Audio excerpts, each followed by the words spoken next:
ਕੀ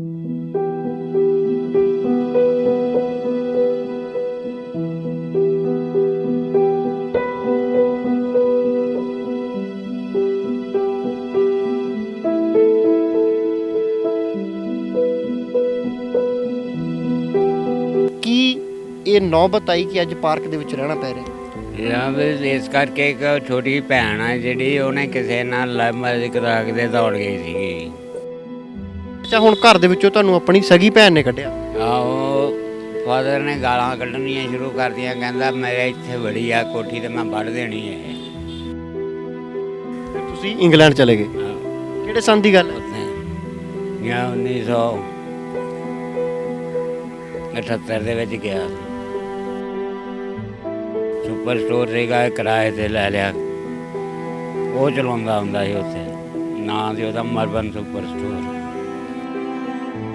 India ਕਿੱਦਾਂ ਆ ਗਏ ਜਦੋਂ ਇੰਨਾ ਵਧੀਆ ਕੰਮਕਾਰ ਸੀ ਤੁਹਾਡਾ ਇੰਗਲੈਂਡ ਦੇ ਵਿੱਚ? ਇੰਡੀਆ ਕਾਹਤੋਂ ਆ ਗਏ ਫਿਰ ਤੁਸੀਂ? ਕੋਰਟ ਦੇ ਵਿੱਚ ਕੇਸ ਚੱਲਦਾ ਹੈਗਾ ਉੱਧਰ ਵੀ।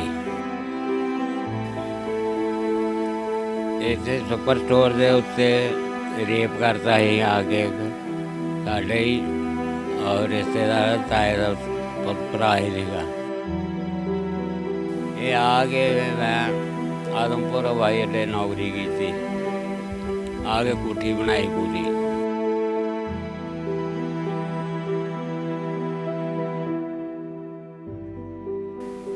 ਫਿਰ ਇੰਜੀਨੀਅਰਿੰਗ ਡਿਪਲੋਮਾ ਕੀਤਾ ਤੁਸੀਂ, ਹੈ ਨਾ? ਫਿਰ ਨੌਕਰੀ ਵੀ ਕੀਤੀ? ਉਹਨੂੰ ਕਹਿੰਦੇ associate member of Indian engineering AMI, ਉਹ ਉੱਥੋਂ ਕੀਤੀ ਲੁਧਿਆਣੇ।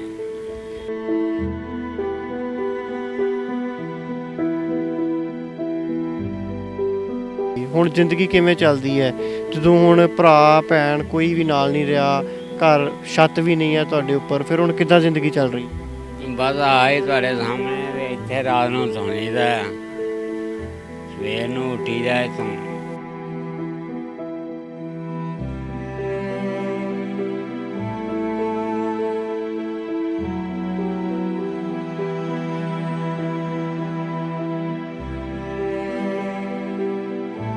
ਇਹ ਹੰਝੂ ਮੈਂ ਦੇਖ ਰਿਹਾ ਹਾਂ, ਅੱਜ ਦੁੱਖ ਹੁੰਦਾ ਹੈ ਜ਼ਿੰਦਗੀ ਦੇ ਵਿੱਚ, ਤਕਲੀਫ? ਉਹ ਦਰਦ ਦੇ ਕਰਕੇ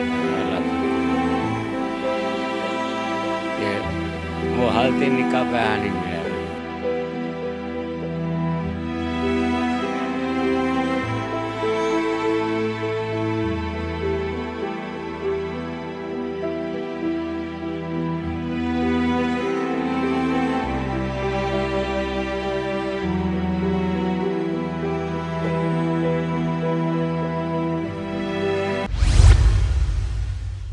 ਸਤਿ ਸ਼੍ਰੀ ਅਕਾਲ, ਹਮਦਰਦ ਟੀਵੀ ਦੇਖ ਰਹੇ ਦਰਸ਼ਕਾਂ ਦਾ ਸਵਾਗਤ ਹੈ। ਮੈਂ ਹਾਂ ਸੁਖਵਿੰਦਰ ਸਿੰਘ। ਦਰਸ਼ਕੋ, ਅੱਜ ਤੁਹਾਨੂੰ ਮੈਂ ਇੱਕ ਅਜਿਹੇ ਪੜ੍ਹੇ ਲਿਖੇ ਇਨਸਾਨ ਦੀ ਕਹਾਣੀ ਸੁਣਾਉਣ ਜਾ ਰਿਹਾ ਹਾਂ ਜਿਸ ਨੇ ਕਈ ਸਾਲ ਇੰਗਲੈਂਡ ਦੇ ਵਿੱਚ ਰਹਿ ਕੇ ਕਮਾਈ ਕੀਤੀ ਅਤੇ ਪੰਜਾਬ ਦੇ ਵਿੱਚ ਵੀ ਕਈ ਜਗ੍ਹਾ ਦੇ ਉੱਤੇ ਕੰਮ ਕੀਤਾ, ਮਿਹਨਤ ਕੀਤੀ। ਪੜ੍ਹਾਈ ਇੰਜੀਨੀਅਰਿੰਗ ਦੀ ਕੀਤੀ ਸੀ ਤਾਂ ਪਰਿਵਾਰ ਦੇ ਨਾਲ ਇੰਗਲੈਂਡ ਵੀ ਗਏ, ਪਰ ਅੱਜ ਹਾਲਤ ਇਹ ਹੈ ਕਿ ਉਹ ਇੱਕ ਪਾਰਕ ਦੇ ਵਿੱਚ ਰਹਿਣ ਦੇ ਲਈ ਮਜਬੂਰ ਨੇ। ਬਹੁਤ ਸਾਰੀਆਂ ਦੁੱਖ ਤਕਲੀਫਾਂ ਨੇ ਇਹਨਾਂ ਦੀ ਜ਼ਿੰਦਗੀ ਦੇ ਵਿੱਚ। ਸਾਡੇ ਨਾਲ ਸਤਨਾਮ ਸਿੰਘ ਨੇ। ਪੜ੍ਹਾਈ ਦੇ ਪੱਖੋਂ ਗੱਲ ਕਰੀਏ ਜਾਂ ਕਿੱਤੇ ਦੇ ਪੱਖੋਂ ਗੱਲ ਕਰੀਏ ਤਾਂ ਪੇਸ਼ਾ ਇੰਜੀਨੀਅਰਿੰਗ ਕੀਤੀ ਸੀਗੀ ਅੱਜ ਤੋਂ ਕਈ ਸਾਲ ਪਹਿਲਾਂ। ਸਤਨਾਮ ਸਿੰਘ ਜੀ, ਇੰਜੀਨੀਅਰਿੰਗ ਦੀ ਪੜ੍ਹਾਈ ਕੀਤੀ ਉਹ ਵੇਲਿਆਂ ਦੀ ਜਦੋਂ ਪੜ੍ਹਨਾ ਬਹੁਤ ਔਖਾ ਸੀਗਾ ਆਮ ਲੋਕਾਂ ਦੇ ਲਈ, ਪੈਸੇ ਦੇ ਨਾਲ ਪੜ੍ਹਾਈ ਹੁੰਦੀ ਸੀ। ਅੱਜ ਤੁਸੀਂ ਪਾਰਕ ਦੇ ਵਿੱਚ ਰਹਿ ਰਹੇ ਹੋ, ਕਈ ਸਾਲ ਇੰਗਲੈਂਡ ਦੇ ਵਿੱਚ ਵੀ ਰਹੇ ਹੋ, ਕੀ ਇਹ ਨੌਬਤ ਆਈ ਕਿ ਅੱਜ ਪਾਰਕ ਦੇ ਵਿੱਚ ਰਹਿਣਾ ਪੈ ਰਿਹਾ? ਜਾਂ ਵੀ ਇਸ ਕਰਕੇ ਇੱਕ ਛੋਟੀ ਭੈਣ ਆ ਜਿਹੜੀ ਉਹਨੇ ਕਿਸੇ ਨਾਲ ਲਵ ਮੈਰਿਜ ਕਰਾ ਕੇ ਤੇ ਦੌੜ ਗਈ ਸੀਗੀ। ਉਹ ਪਹਿਲਾਂ ਨੌਕਰੀ ਕਰਦੀ ਸੀ ਇੱਥੇ ਹੀ ਆਪਣੇ ਆਪ ਕਰਤਾਰਪੁਰ ਦਾ ਪਹਿਲਾਂ ਪਿੰਡ ਸਮਰਾਵਾਂ। ਉਹ ਤੇ ਉਹਦਾ ਝਗੜਾ ਹੋ ਗਿਆ ਆਪਸ ਦੇ ਵਿੱਚ ਜਿਹੜੀਆਂ ਨਾਲ ਦੀਆਂ ਸਟਾਫ ਵਾਲੀਆਂ ਨਾਲ। ਉਹ ਇੱਥੋਂ ਚੱਲ ਕੇ ਕਿਸੇ ਨਾਲ ਵਿਆਹ ਕਰਾ ਕੇ ਤੇ ਹੁਸ਼ਿਆਰਪੁਰ ਦੌੜ ਗਈ। ਉਹਦੀ ਵਿਚੋਲਣ ਬਣ ਗਈ ਛੋਟੇ ਭਰਾ ਦੀ, ਉਹਦਾ ਰਿਸ਼ਤਾ ਕਰਾ ਦਿੱਤਾ। ਉਹਨਾਂ ਨੇ ਚੱਕ ਕੇ ਛੋਟੇ ਭਰਾ ਨੇ ਕੋਠੀ ਆਪਣੀ ਘਰ ਵਾਲੀ ਦੇ ਨਾਂ ਲਵਾਤੀ, ਉਹਨੇ ਲਵਾਤੀ। ਮੈਂ ਉਹਦਾ ਕੇਸ ਕਰਤਾ, ਉਹਦੇ ਐਕਸਪਾਇਰੀ ਆਰਡਰ ਹੋ ਗਏ ਗੁਰਸ਼ੇਰ ਸਿੰਘ ਦੀ ਕੋਰਟ 'ਚੋਂ ਇੱਥੋਂ ਵੀ ਮਾਂ ਦੇ ਨਾਂ ਆ ਕੋਠੀ, ਇਹ ਘਰ ਵਾਲੀ ਦੇ ਨਾਂ ਲਵਾ ਹੀ ਨਹੀਂ ਸਕਦਾ। ਉਹ ਕੇ ਚੱਲਦਾ ਰਿਹਾ। ਹੁਣ ਮਾਂ ਇੰਗਲੈਂਡ ਦੇ ਵਿੱਚ ਆ, ਆਪਣੇ ਉਹਦੇ ਮੇਰੇ 6 ਮਾਮੇ ਇੰਗਲੈਂਡ 'ਚ ਆ, 3 ਇੱਧਰ ਆ ਰੁੜਕਾ ਕਲਾਂ ਪਿੰਡ ਆ ਨਾਨਕੇ ਮੇਰੇ। ਤਿੰਨਾਂ 'ਚੋਂ 2 ਇੱਧਰ ਪੂਰੇ ਹੋ ਗਏ, ਉੱਧਰ ਹੁਣ 6 ਆ ਇੰਗਲੈਂਡ 'ਚ। ਉਹਨਾਂ 'ਚੋਂ 5 ਰਹਿ ਗਏ, ਇੱਕ ਉੱਧਰ ਪੂਰਾ ਹੋ ਗਿਆ। ਮਾਤਾ ਤੁਹਾਡੇ ਕਿੱਥੇ ਨੇ? ਮਾਤਾ ਉੱਧਰ ਪੂਰੀ ਹੋ ਗਈ ਇੰਗਲੈਂਡ 'ਚ। ਤੁਸੀਂ ਵੀ ਇੰਗਲੈਂਡ ਦੇ ਵਿੱਚ ਕੰਮ ਕੀਤਾ ਹੈ, ਕਹਿੰਦੇ ਤੁਸੀਂ ਵੀ ਇੰਗਲੈਂਡ ਕਈ ਸਾਲ ਰਹੇ। ਇੰਗਲੈਂਡ ਦੇ ਵਿੱਚ ਜਾ ਕੇ ਹੀ ਕੰਮ ਕਰਦਾ ਰਿਹਾ ਆ ਆਪਣੇ। ਕਿੰਨੇ ਸਾਲ ਇੰਗਲੈਂਡ ਦਾ ਹੈ? ਇੰਗਲੈਂਡ ਦੇ ਵਿੱਚ ਮੈਂ 6 ਸਾਲ ਰਿਹਾ ਆ। ਕੰਮ ਕਾਰ ਕਰਦੇ ਸੀ ਉੱਥੇ? ਉੱਥੇ ਕੰਮ ਕਰਦਾ ਆਹੀ ਆ ਜੀ, ਕੱਪੜੇ ਸੀਣ ਦਾ ਹੀ। ਆਪਣੇ ਰਿਸ਼ਤੇਦਾਰਾਂ ਦੀਆਂ ਫੈਕਟਰੀਆਂ ਆ, ਉਹ ਫੈਕਟਰੀਆਂ ਦੇ ਵਿੱਚ ਮਤਲਬ ਸ਼ਾਮ ਨੂੰ ਇੱਕ 50 ਪਾਉਣ ਦਾ ਕੰਮ ਕਰ ਲਈਦਾ ਹੈ ਰੋਜ਼ ਦਾ ਹੀ। ਕੱਪੜਿਆਂ ਦੀਆਂ ਲਾਈਨਾਂ ਜਾਂ ਐਨੋਰਾ ਕੋਟ ਐਡ ਵਗੈਰਾ ਜਿਹੜੇ ਬਣ ਕੇ ਆਉਂਦੇ ਆ ਬਾਹਰੋਂ, ਉੱਥੇ ਵੀ ਦਰਜੀ ਦਾ ਕੰਮ ਕਰਦੇ ਸੀ? ਇਹ ਕਰਨਾ ਪਿਆ ਹੋਵੇ, ਹੋਰ ਤਾਂ ਕੋਈ ਨਹੀਂ। ਇੰਗਲੈਂਡ ਗਏ ਕਿਵੇਂ ਸੀਗੇ? ਜ਼ਿੰਦਗੀ ਪੰਜਾਬ ਤੋਂ ਇੰਗਲੈਂਡ ਗਈ ਔਰ ਇੰਗਲੈਂਡ ਤੋਂ ਆ ਕੇ ਫਿਰ ਪਾਰਕ ਤੱਕ ਪਹੁੰਚ ਗਈ। ਇੰਗਲੈਂਡ ਕਿਵੇਂ ਗਏ?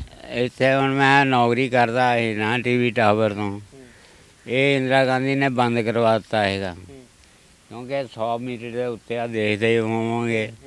ਇਹ ਜਿਹੜਾ ਰੈਸਟੋਰੈਂਟ ਹੈ ਰਿਵੋਲਵਿੰਗ ਬਣਨਾ ਸੀ, ਉੱਥੇ ਤੱਕ ਮੈਂ ਨੌਕਰੀ ਕੀਤੀ ਹੈ। ਇਹਦੇ ਜਿਹੜੇ ਬੈਰਿੰਗ 2 ਆਉਣੇ ਸੀਗੇ, ਇਹ ਜਰਮਨ ਤੋਂ ਆਉਣੇ ਸੀਗੇ, ਜੇ 'ਤੇ ਸਾਈਨ ਹੋਣੇ ਸੀਗੇ ਪ੍ਰਾਈਮ ਮਿਨਿਸਟਰ ਦੇ। ਇੰਦਰਾ ਗਾਂਧੀ ਨੇ ਕਹਿ ਦਿੱਤਾ ਵੀ ਟਾਵਰ ਕਿਉਂ ਜਲੰਧਰ ਬਣਦਾ ਪਿਆ, ਇਹ ਬੰਬਈ ਬਣਨਾ। ਜੋ ਕਿਸੇ ਵੀ ਤਰ੍ਹਾਂ 'ਤੇ ਉਸ ਵੇਲੇ ਪਾਰਟੀ ਉਹਨਾਂ ਦੀ ਪੜ ਗਈ ਸਾਰੀ। ਜਨਤਾ ਦਲ ਯੂ ਵੱਖਰੀ ਹੋ ਗਈ, BJP ਵੱਖਰੀ ਹੋ ਗਈ, ਕਾਂਗਰਸ ਵੱਖਰੀ। ਗੁਜਰਾਲ ਸਾਹਿਬ ਨੂੰ ਮੌਕਾ ਮਿਲ ਗਿਆ ਤਾਂ ਜਨਤਾ ਦਲ ਯੂ ਬਣਾ ਲਈ ਉੱਥੇ। ਤੁਸੀਂ ਇੰਗਲੈਂਡ ਕਿਵੇਂ ਗਏ ਸੀ? ਪਹਿਲਾਂ TV ਟਾਵਰ ਨੌਕਰੀ ਕੀਤੀ, ਉਸ ਤੋਂ ਬਾਅਦ ਇੰਗਲੈਂਡ ਜਾਣ ਦਾ ਸਬੱਬ ਕਿੱਦਾਂ ਬਣਿਆ ਤੁਹਾਡਾ?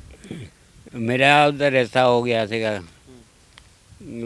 ਮੇਰੀ ਨਾਨੀ ਉੱਧਰ ਮਾਮਿਆਂ ਨੇ ਉਹਨਾਂ ਨੇ ਰਿਸ਼ਤਾ ਕਰਵਾਤਾ ਹੈਗਾ ਕਿ ਉਹ ਇੱਥੇ ਕਾਲੇ ਸੰਗਿਆਂ ਦੇ ਆ, ਅਤੇ ਤਾਇਆ ਜੀ ਮੇਰੇ ਉੱਧਰ ਸੀਗੇ। ਉਹਦੀ ਸਗੀ ਸਾਲੀ ਦਾ ਮੁੰਡਾ ਸੀ ਜਿਹੜਾ ਮੇਰਾ ਸਹੁਰਾ ਸੀ, ਉਹਦੀ ਕੁੜੀ ਨਾਲ ਰਿਸ਼ਤਾ ਕਰਾਤਾ ਮੇਰਾ। ਫਿਰ ਤੁਸੀਂ ਇੰਗਲੈਂਡ ਚਲੇ ਗਏ?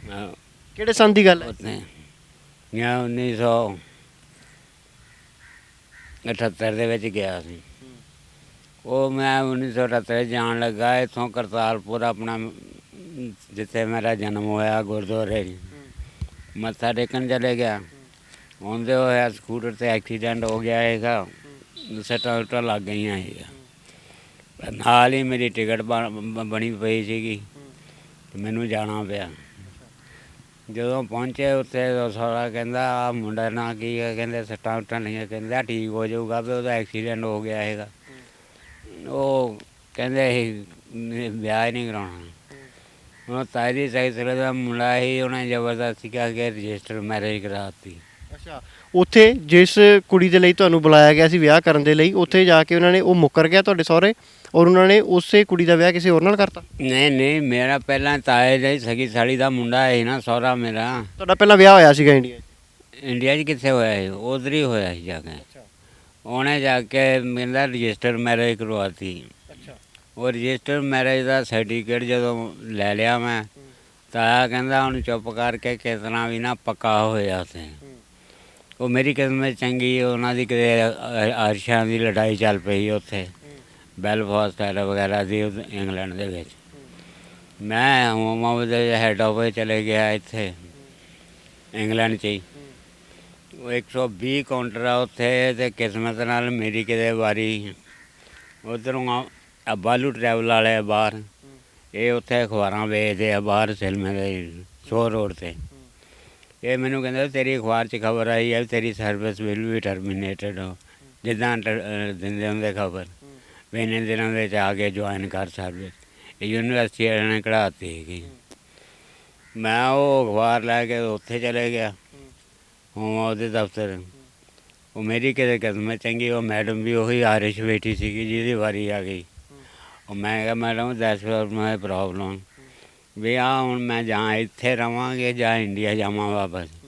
ਇੰਡੀਆ 'ਚ ਮੇਰੀ ਸਰਵਿਸ ਟਰਮੀਨੇਟ ਹੋ ਚੁੱਕੀ ਆ, ਨਾ ਮੈਂ ਉੱਧਰ ਜੋਗਾ ਰਿਹਾ ਨਾ ਇੱਧਰ ਕੰਮ ਕਰਨ ਜੋਗਾ ਰਿਹਾ। ਇੱਧਰ ਸਟੈਂਪ ਨਹੀਂ ਲਾਉਂਦੇ ਪੱਕੀ, ਆ 1 ਸਾਲ ਦੀ ਸਟੈਂਪ ਆ। ਉਹ ਕਹਿੰਦੀ ਨੋ ਪ੍ਰੋਬਲਮ ਦੈਨ। ਉਹਨੇ ਚੱਕਿਆ ਇੰਡੈਫੀਨਿਟ ਪੀਰੀਅਡ ਸਟੈਂਪ ਲਾਤੀ ਅਤੇ ਪਾਸਪੋਰਟ ਮੈਨੂੰ ਮੋੜਤਾ। ਕਹਿੰਦੀ ਇਹਨੇ ਜਾ ਕੇ ਐਸ਼ ਕਰ ਸੀ। ਮੈਂ ਜਾ ਕੇ ਤਾਏ ਨੂੰ ਦੱਸਤਾ। ਮੈਂ ਕਿਹਾ ਆਇਆ, ਕਹਿੰਦਾ ਰਿਸ਼ਤਾ ਇੰਨਾ ਕਰਨਾ ਹੀ ਨਹੀਂ ਆਪਾਂ, ਕਿਤੇ ਹੋਰ ਵਿਆਹ ਹੋ ਜਾਊ। ਮੁੜ ਕੇ ਫਿਰ ਉੱਥੋਂ ਮੈਂ ਕੋਪ ਵਾਲੇ ਦੀਆਂ ਦੁਕਾਨਾਂ ਲੈ ਲਈਆਂ। ਸੁਪਰ ਸਟੋਰ ਉਹਨਾਂ ਵਿੱਚ। ਕਿੱਥੇ, ਇੰਗਲੈਂਡ ਦੇ ਵਿੱਚ? ਹਾਂ, ਸੁਪਰ ਸਟੋਰ ਸੀਗਾ, ਕਿਰਾਏ 'ਤੇ ਲੈ ਲਿਆ। ਉਹ ਚਲਾਉਂਦਾ ਹੁੰਦਾ ਸੀ ਉੱਥੇ, ਨਾਂ ਸੀ ਉਹਦਾ ਮਰਬਨ ਸੁਪਰ ਸਟੋਰ। ਉਹਦੇ ਵਿੱਚ ਸਾਰਾ ਗਰੋਸਰੀ ਦਾ ਸਮਾਨ, ਵਾਈਨ ਐਂਡ ਸਪਿਰਿਟ, ਸਬਜ਼ੀਆਂ ਦਾ ਇਹ ਤੁਸੀਂ ਸਟੋਰ ਆਪਣਾ ਪਾਇਆ ਸੀ ਇੰਗਲੈਂਡ ਦੇ ਵਿੱਚ? ਸਟੋਰ ਉੱਥੇ ਆਪਣਾ ਚਲਾਉਂਦਾ ਸੀ। ਮੇਰੇ ਭਰਾ ਦਾ ਨਾਲ ਹੀ ਤਾਏ ਦਾ ਮੁੰਡਾ ਸੀਗਾ, ਨਾਲ ਭਰਾ ਸੀ। ਪੈਸੇ ਅੱਧੇ ਉਹਦੇ ਅੱਧੇ ਮੇਰੇ ਵੀ ਪੈਸੇ ਸੀਗੇ। ਅਤੇ ਮੈਂ ਸੁਪਰ ਸਟੋਰ ਹੀ ਚਲਾਉਂਦਾ ਹੁੰਦਾ ਸੀ, ਉੱਥੇ ਕੰਮ ਕਰਦਾ। ਮੁੜ ਕੇ ਉਹ ਵੀ ਵੇਚਤਾ। ਮੁੜ ਕੇ ਉਹਦੀ ਆਪਣੀਆਂ ਦੁਕਾਨਾਂ ਹੈਗੀਆਂ 2 ਉੱਥੇ ਤਾਏ ਦੀ। ਇੱਕ ਫਿਰ ਇੰਡੀਆ ਕਿੱਦਾਂ ਆ ਗਏ ਜਦੋਂ ਇੰਨਾ ਵਧੀਆ ਕੰਮਕਾਰ ਸੀ ਤੁਹਾਡਾ ਇੰਗਲੈਂਡ ਦੇ ਵਿੱਚ? ਇੰਡੀਆ ਕਾਹਤੋਂ ਆ ਗਏ ਫਿਰ ਤੁਸੀਂ? ਕੋਰਟ ਦੇ ਵਿੱਚ ਕੇਸ ਚੱਲਦਾ ਹੈਗਾ ਉੱਧਰ ਵੀ। ਇੱਥੇ ਸੁਪਰ ਸਟੋਰ ਦੇ ਉੱਤੇ ਰੇਪ ਕਰਤਾ ਸੀ ਆ ਕੇ ਸਾਡੇ ਹੀ ਰਿਸ਼ਤੇਦਾਰ, ਤਾਏ ਦਾ ਭਰਾ ਹੀ ਸੀਗਾ। ਅੱਛਾ, ਮਤਲਬ ਉੱਥੇ ਕੋਈ ਘਟਨਾ ਵਾਪਰ ਗਈ, ਉਸ ਤੋਂ ਬਾਅਦ ਸਾਰਾ ਕੇਸ ਵੀ ਪੈ ਗਿਆ, ਤੁਹਾਡੇ ਉੱਤੇ ਵੀ ਪਿਆ? ਉਹ ਮੈਂ ਸਾਰੇ ਪੁਲਿਸ ਵਾਲੇ ਮੇਰੇ ਦਾ ਵਾਕਫ ਸੀਗੇ। ਉਹਨੇ ਮੇਰੇ ਸ਼ੌਪ ਦੇ ਉੱਤੇ ਮਰਬਨ ਸੁਪਰ ਸਟੋਰ 'ਚ ਜਿੰਨੀਆਂ ਕੁੜੀਆਂ ਕੰਮ ਕਰਦੀਆਂ ਹੈਗੀਆਂ, ਉਹ 3 ਭੈਣਾਂ ਸੀਗੀਆਂ। ਇੱਕ 10 ਸਾਲ ਦੀ, ਇੱਕ 13 ਸਾਲ ਦੀ ਸੀਗੀ, ਇੱਕ 17-18 ਸਾਲ ਦੀ ਸੀਗੀ। ਉਹ ਕੇਵਲ ਕਿਤੇ ਆਉਣਾ ਜਾਣਾ ਸ਼ੁਰੂ ਹੋ ਗਿਆ ਤਾਂ ਇਹਦਾ ਪੁੱਤ ਭਰਾ। ਅੱਛਾ, ਉਹ ਸਾਰੀ ਘਟਨਾ ਵਾਪਰ ਗਈ, ਉਹਦੇ ਵਿੱਚ ਉਹ ਕੇਸ ਦੇ ਵਿੱਚ ਤੁਹਾਨੂੰ ਕਾਰਨ ਫਿਰ ਇੰਡੀਆ ਆਉਣਾ ਪੈ ਗਿਆ। ਇੱਥੇ ਆ ਕੇ ਤੁਹਾਡਾ ਘਰ-ਬਾਰ ਸੀਗਾ? ਉਹ ਤਾਂ ਬਣਾ ਕੇ ਗਿਆ ਹੈਗਾ, ਹਾਲੇ ਇੱਕੋ ਕਮਰਾ ਸੀਗਾ ਇੱਥੇ, ਆ ਕੇ ਬਣਾਇਆ ਹੈਗਾ। ਮਤਲਬ ਇੱਕ ਕਮਰਾ ਬਣਿਆ ਹੈਗਾ, ਉਹ ਵੀ ਤੁਸੀਂ ਦੇਖੋਗੇ ਜਾ ਕੇ ਤਾਂ ਪਿੱਛੇ 16 ਫੁੱਟ ਉੱਚਾ ਹੈ। ਇਹ ਫਿਰ ਉਸ ਕਮਰੇ 'ਚ ਰਹਿੰਦੇ ਸੀਗੇ? ਉਸ ਕਮਰੇ 'ਚ ਇੱਥੇ ਸਾਰਾ ਟੱਬਰ ਰਹਿੰਦਾ ਹੁੰਦਾ ਸੀ। ਇਹ ਆ ਕੇ ਫਿਰ ਮੈਂ ਆਦਮਪੁਰ ਹਵਾਈ ਅੱਡੇ ਨੌਕਰੀ ਕੀਤੀ। ਆ ਕੇ ਕੋਠੀ ਬਣਾਈ ਪੂਰੀ। ਮਾਮੇ ਸਾਡੇ ਆ, ਉਹਨਾਂ ਦੇ ਪੱਠੇ ਚੱਲਦੇ ਆ ਇੱਥੇ, ਜਿਹੜੇ ਵੀ ਹੈਗੇ ਰੁੜ ਕੇ। ਇੱਟਾਂ ਉੱਟਾਂ ਉੱਧਰੋਂ ਆ ਗਈਆਂ, ਸਮਾਨ ਉੱਧਰੋਂ ਆ ਗਿਆ। ਸੀਮਟ ਆਲ ਇੰਡੀਆ ਰੇਡੀਓ ਦਾ ਮੇਰੇ ਕੋਲ ਬਥੇਰਾ ਪਿਆ ਸੀਗਾ ਇੱਥੇ। ਵੀ ਟਾਵਰ 'ਤੇ ਨੌਕਰੀ ਕਰਦਾ ਸੀ। ਡੇਲੀ ਸਾਈਕਲ 'ਤੇ ਇੱਥੋਂ ਜਾਂਦਾ ਹੁੰਦਾ ਸੀ। ਬੁੱਝੇ ਤਾਂ ਹੁੰਦੇ ਸੀ ਸਾਰੇ ਇਹ, ਨੌਕਰੀ ਜਦੋਂ ਕਰਦਾ ਸੀ। ਫਿਰ ਉਸ ਘਰ ਦੇ ਵਿੱਚ ਰਹਿੰਦੇ ਸੀ, ਘਰ 'ਚੋਂ ਕੱਢਿਆ ਕਿਹਨੇ ਤੁਹਾਨੂੰ? ਕਿਹੜਾ ਸ਼ਖਸ ਆ ਗਿਆ ਇੱਦਾਂ ਦਾ ਤੁਹਾਡਾ ਆਪਣੇ ਪਰਿਵਾਰ ਦਾ ਜੀ? ਇਹ ਹੈ ਹੁਸ਼ਿਆਰਪੁਰ ਵਾਲੀ। ਤੁਹਾਨੂੰ ਤਾਂ ਦੱਸਿਆ ਵੀ ਇਹ ਲਵ ਮੈਰਿਜ ਕਰਾ ਕੇ ਤੇ ਦੌੜ ਗਈ ਕਿਸੇ ਨਾਲ। ਅੱਛਾ, ਹੁਣ ਘਰ ਦੇ ਵਿੱਚੋਂ ਤੁਹਾਨੂੰ ਆਪਣੀ ਸਗੀ ਭੈਣ ਨੇ ਕੱਢਿਆ? ਆਹੋ, ਫਾਦਰ ਨੇ ਗਾਲਾਂ ਕੱਢਣੀਆਂ ਸ਼ੁਰੂ ਕਰਤੀਆਂ। ਕਹਿੰਦਾ ਮੇਰੇ ਇੱਥੇ ਵੜੀ ਆ ਕੋਠੀ ਤੇ ਮੈਂ ਵੱਢ ਦੇਣੀ ਇਹ। ਮਤਲਬ ਜਿੱਦਾਂ ਦੇ ਵੀ ਕਰਦੇ, ਉਹਨੂੰ ਪਤਾ ਲੱਗ ਗਿਆ। ਉਹਨੇ ਪੜ੍ਹੇ ਕਿੰਨੇ ਹੋ ਤੁਸੀਂ? ਪੜ੍ਹਾਈ ਕਿੰਨੀ ਕੀਤੀ? ਪੜ੍ਹਾਈ ਮੈਂ ਤੁਹਾਨੂੰ ਕਿਹਾ ਡਿਪਲੋਮਾ ਕਰਕੇ ਮੁੜ ਕੇ ਲੁਧਿਆਣੇ ਨਾਲ AMI ਵੀ ਕੀਤੀ ਉੱਥੇ। ਉਹ AMI ਦੇ ਪੇਪਰ 22 ਪੇਪਰ ਹੁੰਦੇ ਆ। ਉਹ ਪ੍ਰਾਈਵੇਟ ਜਦੋਂ ਮਰਜ਼ੀ ਜਿੰਨੇ ਮਰਜ਼ੀ ਦੇ ਜਾਓ। ਸਾਲ 'ਚ 3 ਵਾਲੀ ਪੇਪਰ ਹੁੰਦੇ ਆ। ਫਿਰ ਇੰਜੀਨੀਅਰਿੰਗ ਡਿਪਲੋਮਾ ਕੀਤਾ ਤੁਸੀਂ, ਹੈ ਨਾ? ਫਿਰ ਨੌਕਰੀ ਵੀ ਕੀਤੀ? ਉਹਨੂੰ ਕਹਿੰਦੇ associate member of Indian engineering AMIE। ਉਹ ਉੱਥੋਂ ਕੀਤੀ ਲੁਧਿਆਣੇ। ਤੇ ਪਰ ਹੁਣ ਜਿਸ ਤਰੀਕੇ ਨਾਲ ਤੁਸੀਂ ਹਾਲਤ ਹੈ, ਇਹ ਲੱਤ ਵੀ ਅਸੀਂ ਦੇਖ ਰਹੇ ਸੀ ਕੱਟੀ ਗਈ, ਕਿਵੇਂ ਕੱਟੀ ਗਈ ਹੈ? ਲੱਤ ਜੈਪੁਰ ਗਿਆ ਸੀ, ਤੁਹਾਨੂੰ ਦੱਸਿਆ ਵੀ ਜੈਪੁਰੋਂ ਜਦੋਂ ਆਇਆ ਮੈਂ, ਉਹ ਪਾਸਪੋਰਟ ਦੇ ਕੰਮ 'ਚ ਗਿਆ ਸੀਗਾ ਉੱਧਰੋਂ। ਇੱਥੇ ਅਲਬਰ ਜਾ ਕੇ ਐਕਸੀਡੈਂਟ ਹੋ ਗਿਆ ਸੀਗਾ। ਉਹਨਾਂ ਨੇ ਟੈਲੀਫੋਨ ਕਰ ਦਿੱਤਾ ਆਪਣੇ ਮੇਰੇ ਪਾਸਪੋਰਟ ਜੇ 'ਚੋਂ ਲੈ ਕੇ। ਇਹਦੇ ਮਾਮੇ ਮੇਰੇ ਨਾਲ ਟੈਲੀਫੋਨ ਨੰਬਰ ਸੀ। ਉਹਨਾਂ ਨੇ ਚੱਕਿਆ ਅਤੇ ਛੋਟੇ ਭਰਾ ਨੂੰ ਭੇਜਤਾ ਗੱਡੀ ਦੇ ਕੇ ਵੀ ਜਾ ਉਹਨੂੰ ਲੈ ਕੇ ਆਓ। ਉਹਨੇ ਜਾ ਕੇ ਡਰਾਈਵਰ ਨਾਲ ਰਲ ਕੇ ਪੈਸੇ ਦੇ ਕੇ ਉੱਥੇ ਲੱਤ ਕਟਵਾਤੀ। ਕਹਿੰਦੇ ਲੱਤ ਕੱਟ ਦੇ। ਉਹ ਤੁਹਾਡੇ ਭਰਾ ਨੇ ਕਟਵਾ? ਉਹਨੇ ਕਟਵਾਤੀ। ਨਹੀਂ ਤਾਂ ਪੂਰਾ ਪੈਰ ਨਾਲ ਲੰਘਦਾ ਹੈਗਾ। ਉਹ ਉਹਨਾਂ ਨੇ ਜਿੰਨੀ ਕੱਟਣੀ ਸੀ ਇੱਥੋਂ ਕੱਟ ਦਿੱਤੀ। ਉਹ ਮੈਂ ਆ ਗਿਆ ਇੱਥੇ ਮਜੀਦ ਲੈ ਆਏ ਉਹ ਆ ਕੇ ਗੁਰੂ ਨਾਨਕ ਮਿਸ਼ਨ ਹਸਪੀਟਲ ਉੱਥੇ ਅੱਛਾ, ਹੁਣ ਕਿਵੇਂ ਚੱਲਦੀ ਹੈ ਤੁਹਾਡੀ ਜ਼ਿੰਦਗੀ? ਹੁਣ ਜ਼ਿੰਦਗੀ ਕਿਵੇਂ ਚੱਲਦੀ ਹੈ ਜਦੋਂ ਹੁਣ ਭਰਾ ਭੈਣ ਕੋਈ ਵੀ ਨਾਲ ਨਹੀਂ ਰਿਹਾ, ਘਰ ਛੱਤ ਵੀ ਨਹੀਂ ਹੈ ਤੁਹਾਡੇ ਉੱਪਰ, ਫਿਰ ਹੁਣ ਕਿੱਦਾਂ ਜ਼ਿੰਦਗੀ ਚੱਲ ਰਹੀ ਹੈ? ਬਸ ਆਏ ਤੁਹਾਡੇ ਸਾਹਮਣੇ ਵੀ ਇੱਥੇ ਰਾਤ ਨੂੰ ਸੌਂ ਜਾਈਦਾ, ਸਵੇਰ ਨੂੰ ਉੱਠੀਦਾ ਇੱਥੋਂ ਉੱਠ ਕੇ ਤੇ ਉੱਥੇ ਪਰੌਂਠੇ ਪਰੂੰਠੇ ਖਾ ਲਈਦੇ ਆ। ਅੱਛਾ, ਉਹ ਫਿਰ ਪੈਸੇ ਕਿੱਦਾਂ, ਰੋਟੀ ਦਾ ਕਿਵੇਂ ਚੱਲ ਰਿਹਾ? ਰੋਟੀ ਸਾਹਮਣੇ ਆ ਗਗਨਦੀਪ ਆ ਲਾਇਆ ਜੀਓ ਲੱਗਾ ਬਿਜਲੀ ਬੋਰਡ 'ਚ, ਇਹ ਉਹਨਾਂ ਨੂੰ ਦੇ ਦਿੰਦਾ ਜਿੰਨਾ ਵੀ ਮਹੀਨੇ ਦਾ ਪੈਸੇ ਬਣਦੇ ਆ ਉਹ ਰੋਟੀ ਦੇ ਪੈਸੇ ਦੇ ਦਿੰਦਾ ਉਹਨਾਂ ਨੂੰ। ਉੱਦਾਂ ਵੀ ਮੈਨੂੰ ਵੀ 20 ਰੁਪਈਏ ਖਰਚਾ ਰੋਜ਼ ਦਾ ਦੇ ਦਿੰਦਾ। ਸਵੇਰੇ ਅਖਬਾਰਾਂ ਖਬੂਰਾਂ ਪੜ੍ਹਨੀਆਂ ਹੁੰਦੀਆਂ। ਮੈਂ ਦੇਖ ਰਿਹਾ ਸੀ ਤੁਸੀਂ ਉੱਥੇ ਬਾਹਰ ਬੈਠੇ ਸੀਗੇ ਬੱਸ ਸਟੈਂਡ ਦੇ, ਉੱਥੇ ਅਖਬਾਰ ਪੜ੍ਹਨ ਦੇ ਸੀਗੇ। ਰੁਚੀ ਆ ਅਖਬਾਰਾਂ ਪੜ੍ਹਨੀਆਂ, ਦਿਲ ਮਤਲਬ ਪਹਿਲਾਂ ਤੋਂ ਸ਼ੁਰੂ ਤੋਂ ਸ਼ੌਂਕ ਹੈ? ਉੱਦਾਂ ਹੀ ਸ਼ੌਂਕ ਆ ਇੱਧਰ ਆ ਕੇ ਪਿਆ ਅਖਬਾਰਾਂ ਪੜ੍ਹਨ ਦਾ।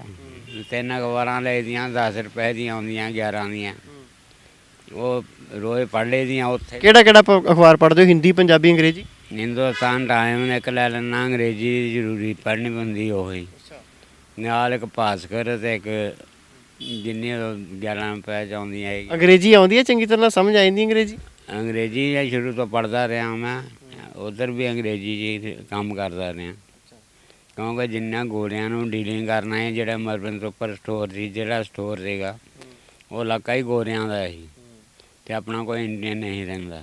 ਅੱਛਾ ਸਤਨਾਮ ਸਿੰਘ ਜੀ, ਕਦੀ ਸੋਚਦੇ ਹੋ ਉਹ ਦਿਨ ਕਿੰਨੇ ਚੰਗੇ ਸੀਗੇ ਜ਼ਿੰਦਗੀ ਦੇ ਵਿੱਚ, ਜਦੋਂ ਇੰਗਲੈਂਡ ਦੇ ਵਿੱਚ ਸੀਗੇ, ਮੌਜਾਂ ਸੀਗੀਆਂ, ਕਮਾਈ ਵੀ ਕਰਦੇ ਸੀਗੇ, ਪਰ ਅੱਜ ਗੁਰਬਤ ਨੇ ਘੇਰ ਲਿਆ, ਅੱਜ ਪਾਰਕ ਦੇ ਵਿੱਚ ਰਹਿ ਰਹੇ ਹੋ, ਉਹ ਯਾਦ ਆਉਂਦੇ ਨੇ ਦਿਨ? ਉਹ ਪਤਾ ਰਹੇਗਾ ਸਾਰਾ ਚੇਤਾ ਵੀ ਆ, ਪਰ ਕੀ ਕਰ ਸਕਦੇ ਹਾਂ ਜਦ ਮਜਬੂਰੀ ਨਾਲ। ਮਹਾਤਮਾ ਗਾਂਧੀ ਹੈ ਵੀ ਜਦ ਮੇਰਾ ਸਮਾਨ ਹੀ ਨਹੀਂ ਰਿਹਾ, ਮੇਰਾ ਕੱਪੜੇ ਇੱਥੇ ਟੰਗੇ ਆ, ਉਹ ਦਰਖਤ ਸੜਿਆ ਪਿਆ ਜੀ ਪਰਲਾ ਉੱਧਰ ਦੇਖਦੇ ਹਾਂ, ਇਹ ਨਹੀਂ ਉੱਥੇ ਹੀ ਉਹ ਸੜਕ ਇਹਨਾਂ ਟੰਗੇ ਹੁੰਦੇ ਕੱਪੜੇ ਆ ਸਾਹਮਣੇ ਵਿਚਾਰੇ ਆਹ ਦਫ਼ਤਰ ਵਾਲੇ, ਇਹਨਾਂ ਨੇ ਰੋਜ਼ ਹੀ ਮੈਨੂੰ ਕਹਿ ਦੇਣਾ ਆਪਣਾ ਚਾਹ ਚੂਹ ਸਾਡੇ ਕੋਲੋਂ ਪੀ ਲਿਆ ਕਰ, ਇਹ ਉੱਪਰ ਹੀ ਚਾਹ ਬਣਾਉਂਦੇ ਆ। ਉਹ ਕਹਿੰਦੇ ਉਹਨਾਂ ਨੇ ਦੱਸਿਆ ਨਾ ਵੀ ਇੱਥੇ ਅੱਗ ਲਾ ਕੇ ਕੱਪੜਿਆਂ ਨੂੰ ਆਹ ਗਲੀ ਦੇ ਵਿੱਚੋਂ ਦੀ ਆਹ ਗੇਟ ਦੇ ਵਿੱਚੋਂ ਦੀ ਨਿਕਲ ਕੇ ਐਂ ਦੀ ਦੌੜ ਕੇ ਚਲੋ। ਅੱਛਾ, ਭੈਣ ਤੁਹਾਡੀ ਨੇ, ਭੈਣ ਦੀ ਗੱਲ ਕਰ ਰਹੇ ਹੋ ਤੁਸੀਂ? ਉਹ ਇੱਥੇ ਆਈ, ਉਹ ਤੁਹਾਨੂੰ ਇੱਥੇ ਵੀ ਨਹੀਂ ਰਹਿਣ ਦੇ ਰਹੀ, ਇੱਥੇ ਵੀ ਕੱਪੜਿਆਂ ਨੂੰ? ਇਹ ਤੇ ਉਹਨੇ ਸਮਾਨ ਪਹਿਲਾਂ ਦਿੱਤਾ, ਇਹ ਉਹਨੂੰ ਲੱਗ ਗਿਆ ਪਤਾ ਵੀ ਉੱਥੇ ਟੰਗੇ ਹੋਏ ਕੱਪੜੇ ਕੁੱਪੜੇ ਬਾਹਰੋਂ ਭੇਜ ਦਿੰਦੀ ਆ ਉਹ ਕੱਪੜੇ ਇਹਨੇ ਪਾਉਣ ਨੂੰ, ਕਿ ਇੱਧਰੋਂ ਹੁਸ਼ਿਆਰਪੁਰ ਵਾਲੇ ਦੇ ਜਾਂਦੇ ਆ ਨਾ ਆਦਮਪੁਰ ਵਾਲੇ ਤੇ ਚੰਡੀਗੜ੍ਹ ਵਾਲੇ, ਉਹਨਾਂ ਨੇ ਚੱਕ ਕੇ ਇੱਥੇ ਅੱਗ ਲਾ ਕੇ ਸੁੱਤੇ ਪਏ ਨੂੰ ਮੈਨੂੰ ਬੰਦਿਆਂ ਨੇ ਬਚਾਇਆ। ਉਹ ਉੱਠੋ ਕਹਿੰਦੇ ਇੱਥੇ ਉਹ ਸੈਰ ਕਰਦੇ ਹੁੰਦੇ ਆ, ਉਹ ਕਹਿੰਦੇ ਭੈਣ ਜੋ ਅੱਗ ਲੱਗੀ ਪਈ ਆ ਸਾਰੇ ਉੱਥੇ, ਉਹ ਧੂ ਕੇ ਉਹਨਾਂ ਨੇ ਸਮਾਨ ਇੱਥੇ ਮੇਰਾ ਸਿੱਟਿਆ ਜਿੰਨੇ ਕਾ ਕੱਪੜੇ ਬਚੇ ਆ। ਅੱਛਾ ਮੈਨੂੰ ਦੱਸੋ, ਜਦੋਂ ਕਈ ਵਾਰ ਮੀਂਹ ਹਨੇਰੀ ਝੱਖੜ ਆ ਜਾਂਦਾ, ਫਿਰ ਹੁਣ ਤਾਂ ਛੱਤ ਵੀ ਨਹੀਂ, ਫਿਰ ਕੀ ਕਰਦੇ ਤੁਸੀਂ? ਸਾਹਮਣੇ ਉਹ ਛਤਰੀ ਉਹਦੇ ਥੱਲੇ ਜਾ ਕੇ ਸੌਂ ਜਾਈਦਾ, ਉਹ ਬੈਂਚ ਲੱਗੇ ਆ 4 ਉੱਥੇ, ਉਹ ਉੱਥੇ ਜਾ ਕੇ ਸੌਣਾ ਪੈਂਦਾ। ਅੱਛਾ, ਜਿਸ ਤਰੀਕੇ ਦੇ ਨਾਲ ਤੁਹਾਡੀ ਜ਼ਿੰਦਗੀ ਹੈ, ਲੱਗਦਾ ਵੀ ਰਿਸ਼ਤੇ ਨਾਤੇ ਸਭ ਖਤਮ ਹੋ ਚੁੱਕੇ ਨੇ, ਇਨਸਾਨੀਅਤ ਸ਼ਰਮਸਾਰ ਹੋ ਗਈ ਹੈ, ਅੱਜ ਭੈਣ ਭਰਾ ਇੱਕ ਦੂਸਰੇ ਦੀ ਸਾਰ ਨਹੀਂ ਲੈ ਰਹੇ, ਤੁਹਾਡੀ ਦੁਰਦਸ਼ਾ ਦੇਖ ਕੇ ਵੀ ਤੁਹਾਡੀਆਂ ਭੈਣਾਂ ਨੂੰ ਤਰਸ ਨਹੀਂ ਆ ਰਿਹਾ? ਉਹ ਵੀ ਵਿਚਾਰੀਆਂ ਕੀ ਕਰਨ, ਉਹ ਆਪੋ ਆਪਣੇ ਘਰਾਂ ਦੇ ਵਿੱਚ ਵੀ ਜੋ ਜਿੰਨਾ ਕੁਝ ਹੈਗਾ ਆ ਮੇਰੀ ਹੈਲਪ ਤਾਂ ਕਰੀ ਜਾਂਦੀਆਂ, ਰੋਟੀ ਰੂਟੀ ਦੇ ਨਾਂ ਵੀ ਉਹ ਤਾਂ ਪੈਸੇ ਪੂਸੇ ਕਈ ਦੇ ਜਾਂਦੀ ਹੈ ਚੰਡੀਗੜ੍ਹ ਵਾਲੇ, ਉਹ ਇੰਨਾ ਹੀ ਕਰ ਸਕਦੇ, ਹੋਰ ਉਹ ਕੀ ਕਰੇ ਵਿਚਾਰੇ ਆਪਣੇ ਘਰਾਂ 'ਚ। ਕਿ ਜਾਂ ਆਦਮਪੁਰ ਵਾਲੀ ਭੈਣ ਬਾਹਰੋਂ ਟੈਲੀਫੋਨ ਆਇਆ, ਮੋਬਾਈਲ ਦਾ ਕੋਲ ਪਿਆ ਆ, ਉਹਦਾ ਨੰਬਰ ਲੈ ਕੇ ਦਿੱਤਾ ਆ ਮੈਨੂੰ, ਹੁਣ ਉਹ ਸਿਮ ਨਹੀਂ ਪਾਉਣ ਜਾ ਹੁੰਦਾ ਪਿਆ, ਵੋਡਾਫੋਨ ਵਾਲਿਆਂ ਦੀ ਮਾਲਟੋਨ। ਸ਼ਾਇਦ ਤੁਹਾਡੀ ਇੱਕ ਜਿਹੜੀ ਭੈਣ ਇੰਗਲੈਂਡ ਹੈ ਉਹਨੇ ਭੇਜਿਆ ਸਮਾਨ? ਆਹੋ, ਉਹ ਮੋਬਾਈਲ ਇੱਦਾਂ ਹੀ ਆ ਜੇਬ 'ਚ ਹੀ ਪਿਆ ਆ।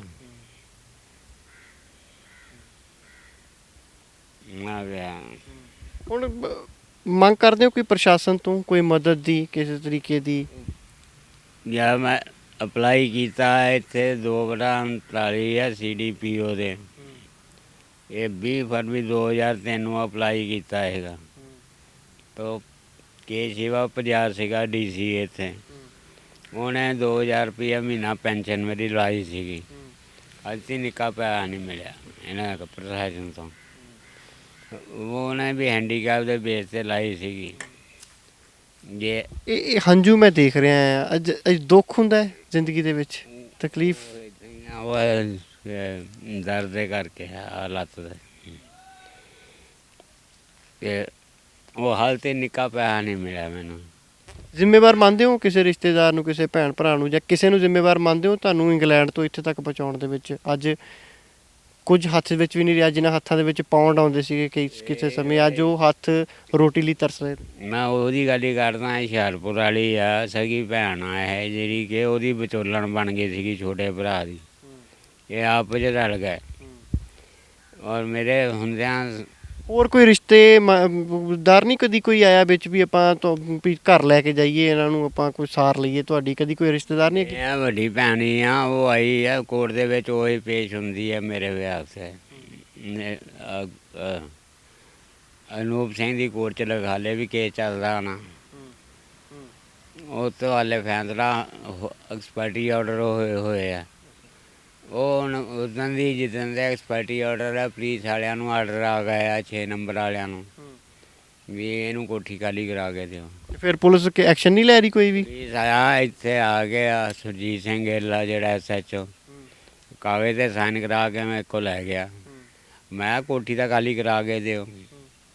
ਹੁਣ ਰੋਜ਼ ਇੱਥੇ ਹੁਣ ਬੈਠਾ ਉਹਨਾਂ ਆ ਕੇ ਪੁੱਛ ਜਾਂਦੇ ਆ, ਉਹ ਕਹਿੰਦੇ ਅਸੀਂ ਹੁਸ਼ਿਆਰਪੁਰੋਂ ਨੂੰ ਫੜ ਕੇ ਲਿਆਵਾਂਗੇ, ਨਾ ਉਹ ਫੜ ਕੇ ਲਿਆਉਂਦੇ ਆ, ਉਹ ਅੱਗੋਂ ਜਿੰਦੇ ਜੁੰਦੇ ਲਾ ਕੇ ਤੇ ਚਾਬੀਆਂ ਲੈ ਕੇ ਦੌੜ ਗਈ ਹੈ। ਉਹ ਕਹਿੰਦੇ ਕੋਠੀ ਤਾਂ ਹੁਣ ਖਾਲੀ ਹੈ, ਨਹੀਂ ਤਾਂ ਉਹਨੇ ਕਦੀ ਬਈਆਂ ਨੂੰ ਸਾਰਿਆਂ ਨੂੰ ਵਾਰਤਾ ਸੀ। ਹੁਣ ਵੀ ਉੱਥੇ ਰਿਕਸ਼ਾ ਖੜਾ ਹੈ ਇੱਕ, ਉਹ ਰਿਕਸ਼ੇ ਵਾਲਾ ਕਿਰਾਏਦਾਰ। ਤੁਹਾਡੇ ਘਰ ਦੇ ਵਿੱਚ ਤੁਹਾਨੂੰ ਨਹੀਂ ਵੜਨ ਦੇ ਰਹੇ, ਪਰ ਹੋਰ ਲੋਕ ਉੱਥੇ ਰਹਿ ਰਹੇ ਨੇ ਆ ਕੇ? ਰੁਕਸ਼ਿਆਂ ਵਾਲੇ ਇਹਨਾਂ ਨੂੰ ਕਿਰਾਏ ਦੇ ਕੇ ਕਿਰਾਇਆ ਲੈ ਕੇ ਦੌੜ ਜਾਂਦੀ ਹੈ ਬਸ। ਅੱਛਾ, ਕਦੀ ਸਤਨਾਮ ਸਿੰਘ ਜੀ ਇੱਦਾਂ ਵੀ ਹੋਇਆ ਕਿਸੇ ਦਿਨ ਰੋਟੀ ਤੋਂ ਬਿਨਾਂ ਵੀ ਲੰਘਿਆ ਹੋਵੇ ਪਾਰਕ ਦੇ ਵਿੱਚ, ਜਾਂ ਜਦੋਂ ਦੇ ਇਹ ਦੁਰਦਸ਼ਾ ਹੋਈ ਹੈ ਕਦੇ ਇੱਦਾਂ ਦਾ ਦਿਨ ਵੀ ਲੰਘਿਆ ਵੀ ਰੋਟੀ ਨਾ ਮਿਲੀ ਹੋਵੇ, ਭੁੱਖੇ ਭਾਣੇ ਵੀ ਸੌਣਾ ਪਿਆ? ਕਈ ਵਾਰੀ ਇੱਦਾਂ ਹੋਈ ਆ ਜਿਹਦੇ ਕਿ ਰੋਟੀ ਨਾ ਮਿਲੇ, ਪਰ ਉਹ ਸਾਹਮਣਿਓਂ ਇਹ ਪਹਿਲਾਂ ਰੋਟੀ ਦੇ ਦਿੰਦਾ ਹੁੰਦਾ ਸੀ। ਸਾਹਮਣੇ ਉਹ ਹਾਕ ਮਾਰ ਕੇ ਕਹਿ ਦਿੰਦਾ ਸੀ ਰਾਤ ਨੂੰ ਵੀ ਰੋਟੀ ਇੱਥੇ ਫੜਾ ਦਿੰਦੇ ਸੀਗੇ। ਰੋਟੀ ਤੋਂ ਪਹਿਲਾਂ ਤਾਂ ਯਾਦ ਆਉਂਦਾ ਹੋਊਗਾ ਵੀ ਜਦੋਂ ਇੱਕ ਟਾਈਮ ਸੀਗਾ ਸਾਰਾ ਕੁਝ ਸੀਗਾ, ਅੱਜ ਕੁਝ ਵੀ ਹੱਥ ਦੇ ਨੇ।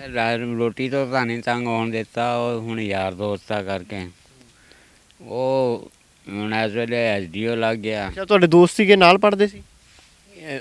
ਯਾਰ ਹਾਂ, ਇਹ ਪੱਕਾ ਯਾਰੀ ਦੋਸਤੀ ਰਹੀ ਇਹਨਾਂ ਨੇ। ਇਹਦਾ ਆਪਣਾ ਕੋਠੀ ਦਾ ਮਾਮਲਾ ਚੱਲਦਾ ਸੀਗਾ, ਕਿਉਂਕਿ ਇਹਦਾ ਭਰਾ ਇੱਕ ਕੈਨੇਡਾ 'ਚ, ਉਹਦੇ ਛੋਟੇ ਭਰਾ ਦੇ ਨਾਲ ਰਲਿਆ ਸੀ ਉੱਧਰ।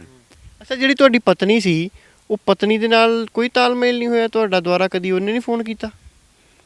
ਉਹਨਾਂ ਦਾ ਛੜ ਛੜਾਈਏ ਹੋ ਗਿਆ ਹੈਗਾ, ਉਹਨੇ ਕਿਸੇ ਹੋਰ ਵਿਆਹ ਵੀ ਕਰਾ ਲਿਆ ਹੈਗਾ। ਉਹਦਾ ਤੁਹਾਨੂੰ ਪਹਿਲਾਂ ਹੀ ਦੱਸਿਆ ਵੀ ਜਦੋਂ ਮੋਰੀ ਮੈਂ ਪੱਕੀ ਸਟੈਂਪਲ ਵਾਲੇ ਸੀਗੇ, ਆਪ ਹੀ ਛੜ ਛੜਾਈਆ ਕਰਤਾ ਸੀ, ਤਾਏ ਸਾਡੇ ਨਹੀਂ।